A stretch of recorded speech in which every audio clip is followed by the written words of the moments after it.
आज अचानक विनय को एहसास हुआ कि वह तो बाप है, फिर भी 5 महीने के बेटे से 5 दिन की दूरी उससे सही नहीं जा रही। लेकिन दीप्ति तो माँ है। 5 बरस जिस बेटे को उसने सीने से लगाकर पाला पोसा, उसे इतने महीनों वह किस तरह अलग कर पाई होगी। सचमुच वह कितना निर्दयी और छोटे दिल का है, जो एक मासूम को उसकी माँ से जुदा कर दिया। यदि दीप्ति नन्हे को लेकर हमेशा के लिए चली गई तो कैसे जी पाएगा वह अपने जान से प्यारे बेटे के बिना, और फिर दीप्ति कैसे जी रही होगी अब तक अंकुर के बिना। कितना दर्द सहा होगा उसने। विनय की आंखें भर आईं। आज दिन भर दुकान पर दीप्ति का मन उचाट सा रहा। दिमाग में उथल पुथल मची रही। सुबह घर से निकलते समय ही माँ जी यानी दीप्ति की सास ने धीरे स्वर में कह दिया था कि बेटी शाम को जल्दी घर आ जाना, और उनके जल्दी घर आ जाने का अर्थ वह भली भांति समझती थी। इसीलिए अनमनी सी रही वह दिन भर। बगल वाली बेला ने भी उसे 2-3 बार टोका, क्या बात है दीप्ति, आज इतनी उदास क्यों लग रही हो। दीप्ति मुस्कुरा भर दी। 5 बजे बेला और सामने वाली प्रज्ञा को ले दुकान का ख्याल रखने का कहकर वह घर चली गई। जाते ही अंकुर उसके पैरों से लिपट गया। बाजी ने उसे चाय दी और तैयार होने को कहा। चाय पीकर दीप्ति ने हाथ मुंह धोया और कपड़े बदल कर तैयार हो गई। माँ जी ने जबरदस्ती उसके गले में चैन पहना दी और माथे पर बिंदी लगा दी। यथी समय पर विनय और उसके माता पिता दीप्ति को देखने आ गए। दीप्ति को तो वे लोग फोटो देखकर ही पसंद कर चुके थे। आज तो एक तरह से बात पक्की कर विवाह मुहूर्त निकाल ले आए थे। विनय की माताजी ने शगुन देकर दीप्ति को एक तरह से अपनी बहू मान लिया। दीप्ति की आंखें भर आईं। ठीक इसी तरह एक दिन माँ जी ने शगुन देकर दीपक के लिए उसे स्वीकारा था। तब मन में कितनी उमंगें थी। नए जीवन में प्रेयस की खुशी थी, नए परिवार के साथ बनने की प्रसन्नता थी, और आज वही सब दोहराया जा रहा है। लेकिन मन में कोई खुशी व उत्साह नहीं है, उल्टे दुखी और बुझा बुझा सा मन है। रात में अंकुर ने दीप्ति के गले में बाहें डालकर बड़े लाड से पूछा, मम्मी वो अंकल और दादा दादी कौन थे। वो तुम्हारे दादाजी के दोस्त और उनका परिवार था बेटा। दीप्ति ने उसके सिर पर प्यार से हाथ फेर कर कहा। अंकुर उससे चिपक कर जल्दी ही सो गया, पर दीप्ति को देर रात तक नींद नहीं आई। 6 साल पहले ही तो दीपक से विवाह हुआ था। दीप्ति का प्यार करने वाला पति, दिन भर स्नेह बरसाने वाले सास ससुर पाकर दीप्ति को मानो दोनों जहां की खुशियां मिल गई थी। बचपन में ही दीप्ति के माता पिता की मृत्यु हो गई थी। वह मामा मामी के यहाँ पली बड़ी। उन्होंने उसे बहुत अच्छे से रखा। फिर भी दीप्ति का मन किसी को माँ पिताजी कहने को तरसता रहता। शादी के बाद दीपक के माता पिता ने उसे भरपूर प्यार दिया। दीपक उनका इकलौता बेटा था। दीप्ति के रूप में उन्हें बेटी भी मिल गई। साल भर के अंदर ही अंकुर का जन्म हुआ। दीप्ति और दीपक के प्यार का अंकुर। दीपक बेटी चाहता था, फिर भी वह बेटे के जन्म पर खुश हुआ। उसी ने बहुत लाड प्यार से उसका नाम अंकुर रखा था। अपने नए परिवार में दीप्ति बहुत संतुष्ट और प्रसन्न थी। सबके प्यार व अंकुर के लालन पालन में वह अपने बचपन के अभावों और माता पिता की असमय हुई मृत्यु के हादसे को भूल गई थी। अब जीवन से दीप्ति को कोई शिकायत नहीं थी।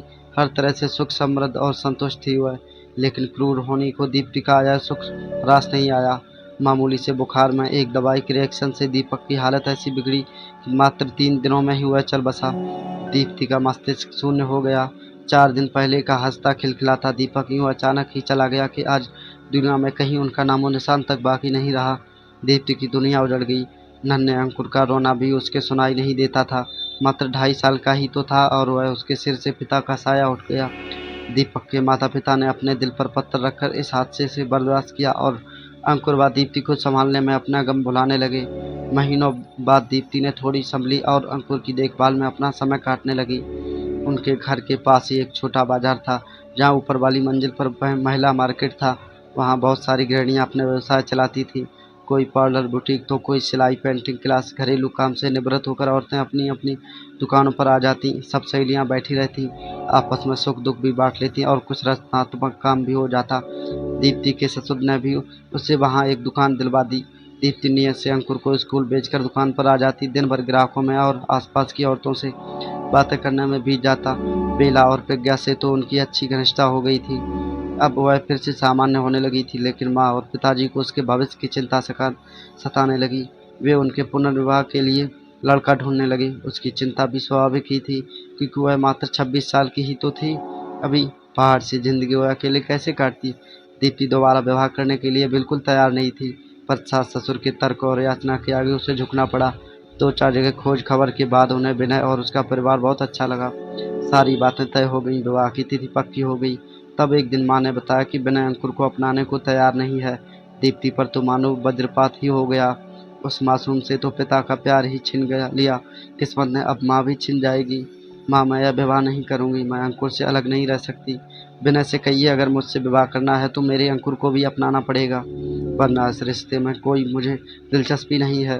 दीप्ति ने साफ सपाट शब्दों में कह दिया, ऐसा मत बोल बेटी, हम है ना अंकुर के साथ, सब जगह तुम्हारे विवाह की खबर हो चुकी है और मुझे विश्वास है कि तुम अपने अच्छे व्यवहार से विनय का मन जीत लोगी तो एक दिन वह अंकुर को अवश्य अपना लेगा। अब अंकुर को माँ पिता दोनों मिल जाएंगे। माँ ने दीप्ति को समझाया। बेबस दीप्ति माँ के तर्कों के आगे हार गई और उसके गले लगकर रो दी। अंकुर के बारे में सोचकर उसका कलेजा मुंह को आने लगा। 15 दिन बाद ही एक शादी समारोह में दीप्ति और विनय का विवाह हो गया। कुछ दिन विनय के माता पिता दोनों के साथ रहे, फिर वापस दिल्ली चले गए। कुछ दिन विनय के माता पिता विनय के साथ रहे और फिर वापस दिल्ली चले गए। दीप्ति नए घर पर, नए परिवेश और नए रिश्ते में अपने आप को ढालने का प्रयत्न करने लगी। विनय बहुत समझदार, प्यार करने वाला और ध्यान रखने वाला जीवन साथी था। दीप्ति बहुत खुश थी, बस यही बात रह रहकर उसे खचोटती रहती कि काश विनय उसकी ममता की तड़प को भी समझ पाता और अंकुर को भी अपना लेता। वैसे दीप्ति को इस बात की तसल्ली थी कि विनय उसी शहर में रहता था।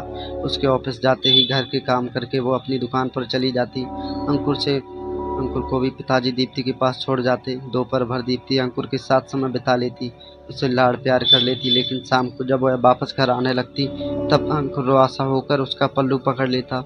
तब दीप्ति का कलेजा तार तार हो जाता। बड़ी मुश्किल से वह भरी आंखों से फिर मिलने का वादा कर उससे विदा लेती।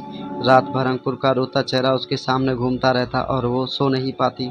कुछ महीने इसी तरह बीत गए। एक दिन दीप्ति को पता चला कि वह माँ बनने वाली है। विनय की खुशी का ठिकाना न रहा। वह दीप्ति का हर तरह से ख्याल रखता। कुछ और महीने बीतने पर दीप्ति का दुकान पर जाना बंद हो गया और अंकुर से मिलने का जरिया भी। कभी कभी माँ पिताजी अंकुर को दीप्ति के घर ले जाते, पर रोज रोज तो यह संभव न था। उसका हृदय विकल रहता। नियत और समय पर दीप्ति ने एक बेटे को जन्म दिया। इस समय विनय के माता पिता उसके पास आ गए। जब नन्हा 3 महीने का हो गया तो वे लोग वापस चले गए। अब दीप्ति दिन भर नन्हे की देखभाल में लगी रहती। नन्हे की देखभाल के दौरान उसे हर पल अंकुर का लालन पालन याद आता और वह तड़प उठती। वह दोपहर में अक्सर नन्हे को सीने से लगाकर अंकुर की याद में रोती रहती। उसके मन में अंकुर के बचपन की स्मृतियां सजीव हो जाती। वह उसकी मासूमियत भरी बातें सुनने को तरस जाती। जीवन साथी मिलने और दोबारा माँ बनने के बावजूद वो अधूरी थी। विनय ऑफिस से आकर घंटों नन्हों के साथ खेलता रहता। रात में भी उठकर उसे संभालता, उसे घुमाने ले जाता। नन्हा अब 5 महीने का हो गया था। उसकी किलकारी से घर गूंजता रहता। नन्हे को वैक्सीन लगवाने के बाद दीप्ति घर लाई तो उसे बुखार हो गया। वह सारा दिन रोता रहा और चिड़चिड़ करता रहा। दीप्ति उसे संभालते संभालते बहुत थक गई थी। विनय अगर आप इजाज़त दें तो मैं कुछ दिनों के लिए माँ के यहाँ हो आऊँ, वहाँ नन्हे की देखभाल भी ठीक से हो जाएगी, उसने विनय से पूछा। हाँ दीप्ति, हो आओ, तुम्हें भी थोड़ा आराम मिल जाएगा, बहुत थक गई हो तुम। मेरी चिंता मत करना, ऑफिस का कैंटीन बहुत अच्छा है, मैं वहीं से खाना खा लिया करूँगा। विनय ने सहर्ष अनुमति दे दी। दीप्ति खुशी खुशी नन्हे को लेकर माँ के घर आ गई।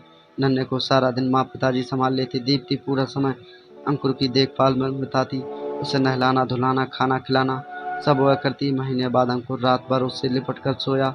वो उसे नई नई कहानियाँ सुनाती। दीप्ति बहुत खुश थी और उसकी ममता भी पूर्ण रूप से संतुष्ट थी। दीप्ति के आने के बाद विनय जब शाम को घर आता तो घर उसे काटने को दौड़ने लगता। उसे दीप्ति और नन्हे की बहुत याद आ रही थी। देर रात तक वह टीवी देखकर मन बहलाता रहा। रात में सोता तो उसे नींद में भी लगता कि जैसे नन्हा रो रहा है या कुनकुना रहा है और वह चौंक कर जाग जाता। उसे ना घर में ना ही ऑफिस में चैन आ रहा था। ऑफिस में उसका काम में मन नहीं लगता और घर का सन्नाटा उसे खेल रहा था। अचानक विनय को एहसास हुआ कि वह तो बाप है, फिर भी 5 महीने के बेटे से 5 दिन की दूरी उससे सही नहीं जा रही। लेकिन दीप्ति तो माँ है। 5 वर्ष जिस बेटे को उसने सीने से लगाकर पाला पोसा, उसे इतने महीनों वह किस तरह अलग रह पाई होगी। सचमुच वह कितना निर्दयी और छोटे दिल का है, जो एक मासूम को उसकी माँ से जुदा कर दिया। यदि दीप्ति नन्हे को लेकर हमेशा के लिए चली गई तो कैसे जी पाएगा वह अपने जान से प्यारे बेटे के बिना। और फिर दीप्ति कैसे जी रही होगी अब तक अंकुर के बिना, कितना दर्द सहा होगा उसने। विनय की आंखें भर आईं। वह दीप्ति को अपना मान सकता है तो उससे उत्पन्न अंश को अपना क्यों नहीं मान सकता। कैसे वह इतना छोटे मन का स्वार्थी हो गया। उसे पश्चाताप होने लगा। अगले ही दिन विनय दीप्ति घर जा पहुंचा। नन्हे को गोद में लिए दीप्ति अंकुर को मान मुहारे करके खेलना खिला रही थी। उसके चेहरे पर मधुत्व की एक अलग ही चमक झिलमिला रही थी। विनय ने उसे इतना प्रसन्न कभी नहीं देखा था। वह मुग्ध होकर दीप्ति को देखता ही रह गया। आज तक उसने एक माँ से यह गौरवमयी अत्यंत अंतरिक्ष प्रशंसा छीन रखी थी। वह गिलानी से भर उठा। विनय पर नजर पड़ते ही दीप्ति का चेहरा बुझ सा गया और अंकुर ने भी साम कर उसका आंचल पकड़ लिया। विनय ने मुस्कुराकर अंकुर के सिर पर हाथ फेरा तो वह दीप्ति से सटकर खड़ा हो गया। तुम्हारे बिना घर बहुत सूना सूना लग रहा है। अब तो नन्हे की तबीयत भी ठीक है, चलो घर चलें। विनय ने दीप्ति से कहा। आप माँ को कहाँ ले जा रहे हैं? अंकुर की आंखों में आंसू भर आए। केवल माँ को ही नहीं बेटा, आपको भी घर ले जाने आया हूँ। अब से आप भी माँ के साथ ही रहेंगे, विनय ने प्यार से कहा। दोस्तों, आज की कहानी यहीं पर समाप्त होती है। कहानी पसंद आई हो तो लाइक शेयर सब्सक्राइब करना ना भूलें और हमें कमेंट में ज़रूर बताएं कि ये कहानी आपको कैसी लगी। मिलते हैं नई कहानी के साथ। जय श्री राम दोस्तों।